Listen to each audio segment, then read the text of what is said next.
भ्रष्टाचारी और आप लोग और भ्रष्टाचारियों को सबक सिखाएगी जनता। ठीक, लालू भ्रष्टाचारी हाँ या ना? आपने बिल्कुल सही सवाल पूछा। लालू भ्रष्टाचारी हाँ या ना? सवाल एक मिनट रुकिए भाई। अरे लालू भ्रष्टाचारी हाँ या ना? मैं जवाब दे रहा हूँ प्रभु, रुक हो जाइए। यही सेम सवाल आप आपके आर्काइव लालू भ्रष्टाचारी हाँ या ना? भ्रष्टाचारी आप सब जानना चाहते हैं? हेमंत बिस्व शर्मा जानना चाहते हैं? देखिए कोर्ट का काम कोर्ट कर रही है। नहीं, कोर्ट ने कर दिया, कन्विक्शन हो गया। यादव बिहार की जनता की सुब्रांश यहाँ गलत है। अच्छा चलिए आप बोल लीजिए। आप दूसरी बात आप बोलिए, एक मिनट रुकेंगे आप। लालू प्रसाद यादव कन्विक्टेड हैं।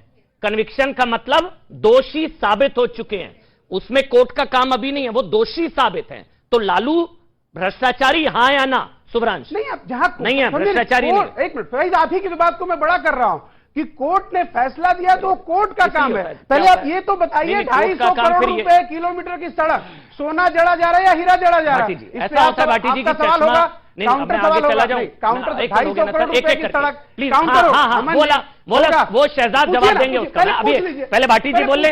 भाटी जी का अरे इंडिया से रुपए की 1 किलोमीटर सड़क भाई, वो भी इंपॉर्टेंट है भाई। हीरा समाजवादी पार्टी से वो भी इंपॉर्टेंट है भाई। पूछिए तो भाटी जी मैं आपके पास आ रहा हूं, फिर मैं वाजपेयी जी आपके पास आ रहा हूं। एक मिनट भाटी जी, ऐसा होता है चश्मा अपना अपना होता है, मतलब जो पहले मतलब भ्रष्टाचारी है, मेरा वाला भ्रष्टाचारी है, तेरा वाला भ्रष्टाचारी, ये होता है। चश्मा उतर जाता है जब गठबंधन हो जाता है, फिर चश्मा पहन लिया जाता है। अभी सुब्रांश ने भी चश्मा उतारा है, ऐसा होता है भाटी जी क्या?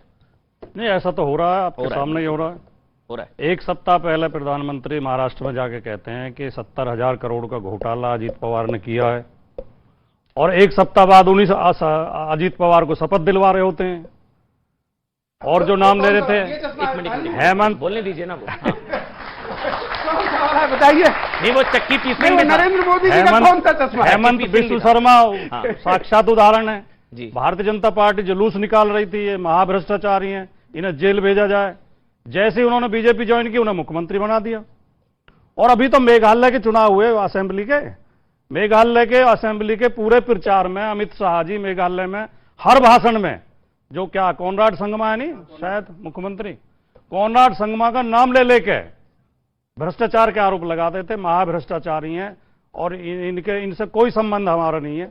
और वही अमित शाह उनके शपथ ग्रहण समारोह में मौजूद थे और जाके कह रहे थे जी हम भी शामिल हैं जी सरकार में। तो ये तो हो रहा है। लेकिन जब अभी भारतीय जनता पार्टी के प्रवक्ता जब हमारे ऊपर ज्यादा टाइम देते हैं, जैसा कि आपने भी सवाल उठाया, और कम टाइम बीजेपी पे देते हैं, हमें बड़ी खुशी होती है। क्यों होती है खुशी? कि जिस दिन ये हमें कोसना बंद कर देंगे, हमें लगेगा कि हम कमजोर तो नहीं हो गए हैं। ये हमारी ताकत का सबूत है कि बीजेपी घबराई हुई है। बीजेपी के तमाम प्रवक्ता, तमाम नेता, तमाम मंत्री, प्रधानमंत्री, गृह मंत्री, सब इंडिया I.N.D. अरे हमने तो डॉट लगाया, आपने तो डेंट लगा दिया देश को। क्या बात? हमने तो खाली डॉट लगाया है। आखिरी बात, एक चीज अच्छी आखिरी बात, हाँ, अमन जी मैं क्यों कह रहा हूं? प्लीज। स्वामी विवेकानंद ने एक जगह लिखा है कि किसी भी आंदोलन के 5 चरण होते हैं। पहला चरण उपेक्षा, दूसरा उपहास, तीसरा विरोध, चौथा संघर्ष, पांचवा विजय। जब ये इंडिया बन रहा था, गठबंधन बन रहा था, तो इन्होंने उपेक्षा की, कुछ नहीं हमारे सामने कौन क्या मुकाबला। अब ये उपहास, दूसरा चरण था उपहास का, उपहास उड़ाते रहे, इंडिया काहे का इंडिया। अब ये विरोध पे उतर आए हैं, यानी हमने तीसरे चरण में हम प्रवेश कर गए हैं और 5वें चरण विजय पे हम यहाँ भी पहुंचेंगे, विजय होगी इंडिया की। अच्छा, एक चीज तालियां होनी चाहिए भाटी जी के लिए कि भाटी जी ने एक चीज का बहुत ईमानदारी से जिक्र किया कि राजनीति में जबान की कोई कीमत नहीं होती। ये बोला ना उन्होंने? नहीं, मैं बिल्कुल ये नहीं। कल कोई किसी के साथ खड़ा है, कल किसी के साथ नहीं। आप मेरे ऊपर मत थोपो। अभी जुबान हर आदमी की होनी चाहिए, हाँ होनी चाहिए। जिसकी नहीं होती वो राजनीति लायक नहीं है। ठीक नहीं, जो बिल्कुल दोगला व्यवहार तो किसी का भी नहीं होना चाहिए, किसी का नहीं होना चाहिए। मैं सवाल लूंगा अगला, जैसे कि 1-2 उदाहरण। अब 1 मिनट में सवाल ले लेता हूं। दोगला व्यवहार नहीं होना चाहिए, बिल्कुल। अखिलेश यादव जी का स्टेटमेंट है कांग्रेस बीजेपी एक जैसी, हाँ या ना? है दोनों एक जैसे? अखिलेश यादव जी का नहीं, मैं आपकी डिबेट में कई बार बोल के गया हूं, दोनों एक जैसे। मैं इसी चैनल पर कई बार बोल के गया हूं। आप ईमानदारी से देखो, जैसे आपने ईमानदारी सवाल पूछा, मैं ईमानदारी जवाब दीजिए।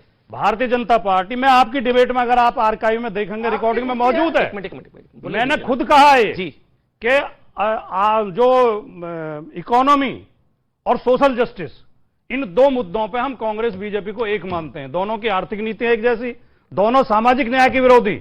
जब मंडल लागू हुआ था, कांग्रेस भी विरोध में थी, बीजेपी भी विरोध में थी, लेकिन पिछले 2 महीने में कांग्रेस ने अपने आप को बिल्कुल अपना स्टैंड बदला है।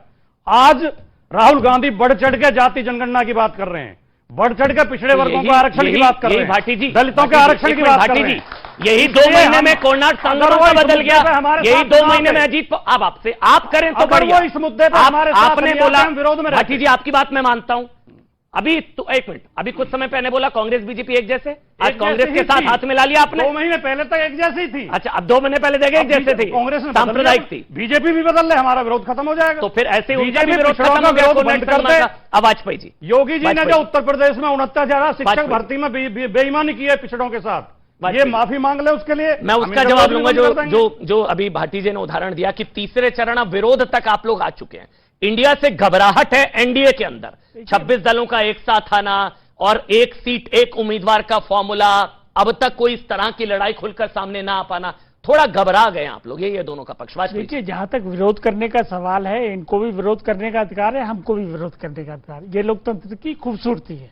लेकिन सवाल दूसरा है, लॉ स्टूडेंट भी बैठे हुए हैं। जी बिल्कुल। एक होता है कन्विक्शन, एक होता है एक्यूज्ड आरोपी, मतलब there are allegation against you and which will be tried by the court, court उसमें फैसला करेगा। तो लालू वाले केस में कन्विक्शन हो गया, जब कन्विक्शन हो गया तो इसका मतलब आरोप सिद्ध हो गए और भ्रष्टाचार तय हो गया। एक मिनट तो वाजपेयी, एक मिनट, लालू भ्रष्टाचारी, भाटी जी नहीं, वो तो मानना पड़ेगा। कोर्ट ने 4 मामलों में भ्रष्टाचार साबित कर दिया। बहुत खूबसूरत, बहुत खूबसूरत घोटाला, बहुत खूबसूरत। चारा घोटाला शुरू हुआ था जगन्नाथ मिश्रा जी के टाइम में। हो गया आर्गुमेंट, कोर्ट में हो चुका है, कोर्ट में सब दलीलें हो गई सर, कोर्ट पर सब हो गया, झूठा भी फंसाया, सब हो गया, वो हो चुका है, अच्छी बात, उसमें कोई डिफेंस नहीं है। इंडिया वाले फंसेंगे तो फंसाया गया है। नहीं, ये जो आरोप लगा रहे अभी आरोपी हैं, बल्कि इन्होंने 2-3 नाम लिए और मैं आई एम सॉरी टू से investigation is pending against each of them. जो हमारे खिलाफ हमारे साथ भी आ गए, उनके खिलाफ भी बाकायदा इन्वेस्टिगेशन पेंडिंग है। अगर कुछ एविडेंसेस मिलेंगे, देखिए चार्जशीट कब फाइल होती है, जब एविडेंसेस मिलते हैं। एविडेंसेस अगर हमारे वालों के खिलाफ भी मिलेंगे तो उनके खिलाफ भी चार्जशीट होगी। लेकिन भ्रष्टाचार की लड़ाई जारी रहेगी, ये 2014 से मोदी जी का क्लियर कट स्पेसिफिक डिक्लेरेशन है और वो रुकने वाली नहीं है लड़ाई। वाजपेयी जी, वो जो भाटी जी ने बोला ना, आरोप लगाने वाले भी तो आप ही हैं, आरोप साबित नहीं हुए बात अलग है। चक्की पीसिंग बोला था देवेंद्र फडणवीस जी ने। आरोप देखिए, वो भी गलत जानकारी है। अच्छा। प्रधानमंत्री ने जो आरोप लगाया वो कहा कि एनसीपी, नेशनल कांग्रेस पार्टी जो भी है उनकी, उसमें 70,000 करोड़ के आरोप हैं। नाउ एक आदमी नहीं है वहां, पता नहीं किसके खिलाफ है, ए के खिलाफ है, बी के खिलाफ, एक से आप प्लीज अंडरस्टैंड, नहीं हंसने से नहीं चलेगा, sorry it's a technical matter, law student बैठे, प्लीज अंडरस्टैंड। उसमें से जो जिसके खिलाफ आरोप होंगे उसको पकड़ा जाएगा, वो जेल जाएगा और वो ट्रायल फेस करेगा। और इसमें और जानकारी ऐड कर ली, जो अजीत पवार की बात ये लोग करते हैं, अजीत पवार के खिलाफ ईडी में एक इंक्वायरी पेंडिंग थी, उसमें उन्होंने अप्रैल माह में चार्जशीट फाइल कर दी और उनके खिलाफ कोई एविडेंस नहीं मिला, इसलिए उसको आउट कर दिया। ये हुआ legal part. Now come to the other part, आत्मविश्वास झलक रहा है नहीं झलक रहा मोदी में 100%। परफॉर्मेंस करके दिखाई, अभी इन्होंने नाम भी गिन के दिखाए सारी चीज के, मेरे पास भी पूरी लिस्ट है।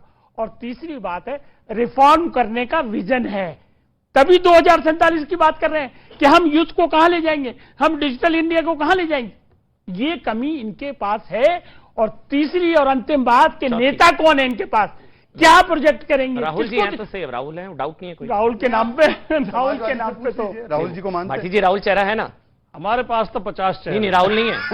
हमारे पास नेताओं की कमी नहीं, भरमार है, इनके पास तो एक ही चेहरा। राहुल को काबिल क्यों नहीं समझते भाई इतना? नहीं, काबिल है क्यों नहीं? राहुल चेहरा है। अरे 50 के 50 मोदी जी से ज्यादा योग्य हैं। 50 मतलब हर वीकेंड पे पीएम थोड़ी ना बदलेगा। असली डिग्री है 50 के पास, हर वीकेंड पीएम बदलेगा। 50 के पास असली डिग्री है और एक भी एंटर पॉलिटिकल साइंस में नहीं है। देखिए सारे और जो सब्जेक्ट हैं सर, मैं भाटी जी, मैंने सवाल इसलिए पूछा क्योंकि अब सदस्यता वापस आ गई, तो मुझे लगा अब राहुल जी को चेहरा मान लेंगे शायद। अभी भी वो क्वालिफाई नहीं कर पाया अपनी नजर में, इसलिए मुझे डाउट हुआ। देखिए, मैं शहजाद, अब आप बोलिए शहजाद। शुभ्रांश जी की बातों पर वॉशिंग मशीन वाला ना वंस फॉर ऑल सारे जवाब दे रहा हूं, पर एक ही बात कह दूं। देखिए, अखिलेश जी ने भी, जैसे अभी भाटी जी बता रहे, उन्होंने कहा हमारे पास युवा है, हमारे पास महिला है, हमारे पास बुजुर्ग नेता है, हमारे पास अलग अलग चेहरे प्रधानमंत्री के। एक चीज उन्होंने नहीं की, उन्होंने